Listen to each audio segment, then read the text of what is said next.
Hey guys, what's going on? Hope you had a great 4th of July weekend. I know I sure did. Definitely went off my diet more than we wanted to, but that's alright. We'll get back onto it. So I had a question. I'm just going to read it off here. This was emailed on my site, tomatofitness.com. Having trouble losing the abdominal fat. Roll 5'10", 167, 13% body fat from 27% body fat in March. 51 years old. I have a trainer here, but not happy. I feel as though I should be pushed harder. Kind of like getting my ass kicked every day until I reach my goal of 7% and no fat. Am I being unrealistic? Also, I want this by September. That's not being too unrealistic, but at the same time, that's a lot of progress to come from a couple months. You're actually in a very healthy weight range. Now, if you're looking for bodybuilding and all that stuff, everybody, of course, especially when it comes to males, they want to get bigger, but losing the abdominal is going to come completely down to your nutrition and the intensity of your training. Again, you want to keep your intensity nice and high, and that comes down. If you're not happy with your trainer, don't hire a trainer if you're not happy. But at the same time, you have to be aware of not every trainer is just going to smoke the shit out of you. You have to train people smart and, get precision down before you progress. You want somebody to be able to properly squat, lunge, or even do a pushing or pulling kind of movement before you add more to it. That's the smarter way of training, so be patient with that. You're seeing progress, but at the same time, if you truly aren't happy, then stop with the, hiring the personal trainer and look for something else. Another thing, let's see what else I missed here. No fat, that's impossible. You want to have fat on your body. It's actually essential to our survival. If you're looking for abdominal to start showing through, that's typically going to be anywhere from 6 to 10% body fat for males. Higher than with the females, obviously, because females naturally have more body fat than males do. One technique that can work, and it's a thing I practice for myself, it's called intermittent fasting. Again, nutrition is going to be one of the most important factors besides your training. You can't just go, oh, nutrition is 80% of it. Well, nutrition is a very important role, but it's how hard you are training. You have to train hard and eat really well to see results. You see everybody in the gym who's dedicated. They're shredded. They're very dedicated to what they do. It becomes a science. They're counting their calories. They're logging how many carbohydrates they do, proteins, fats. How many calories they're getting in a day. It's all very important to how you're training. If you're trying to gain mass and you don't know how to match your eating, well, how the hell are you going to gain anything? Same with losing weight. It is so easy to underestimate and overestimate how many calories you are getting into a day.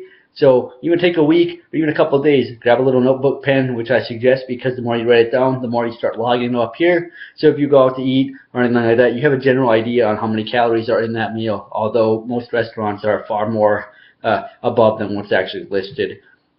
But on intermittent fasting, it's a technique that people use for losing weight, but you can also add muscle mass with it as well. Typically it works for people who aren't hungry throughout the day or who've been like the military lifestyle. That's what worked for me.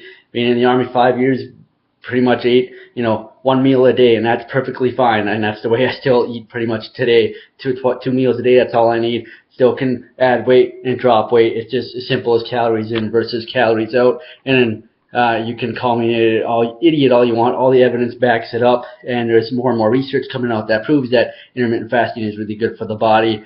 And increases your insulin sensitivity. It's been shown in some animals to decrease cancers and tumor sizes as well, and have really good effects on your blood levels. So those are things to be aware of. Now, if you can't go a couple hours without eating, then it's probably not going to be for you. It's something you want to pay attention to is your blood sugar. If you have a metabolic syndrome, such as diabetes, again, this probably isn't going to be for you. But if you're struggling, you're plateauing, you've tried everything, you're doing everything you think you can do, logging calories, you're eating this, you're eating that, you're training hard, I highly suggest trying intermittent fasting. The most common one is using an 8-hour feeding window and 16 hours of fasting, and you want to train on a fasted stomach. So typically I train at 6:30 to 7:30 in the morning. I fast until about 10:30, 11, eat my first meal, where you want to generally eat about 60% of your calories for the day.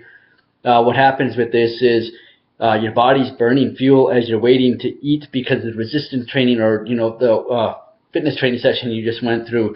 I know people say, oh, cortisol levels are going to be really high, you're going to burn muscle tissue away. That's not the case. It's not going to happen. You do not have to worry about shriveling your muscle mass away.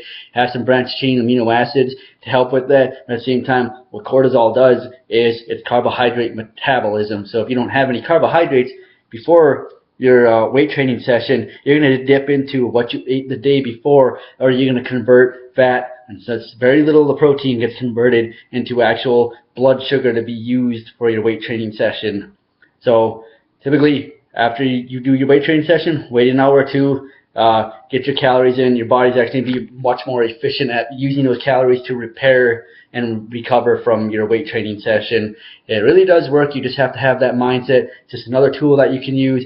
Again, 8-hour feeding window, most common. You can adjust. Some people do fast every other day, or they do the warrior diet where they only eat once a day and fast the rest of it. Calories in versus calories out, but smart calories. Carbohydrates, fats, proteins, all very important for you. Do not cut any one of those out of your diet. You need them all just as much, some more than the others, obviously. Any questions, hit me up. Be glad to help you out.